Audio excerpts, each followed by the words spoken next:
25 coches víronse implicados nun choque en cadea na autoestrada do Atlántico a causa dunha forte sarabiada.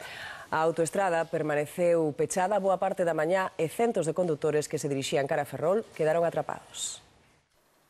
Ata 25 coches colidiron neste accidente múltiple. Malia que se rexistraron cuantiosos danos materiais nos vehículos, só 2 persoas resultaron feridas, segundo informou a Garda Civil de Tráfico.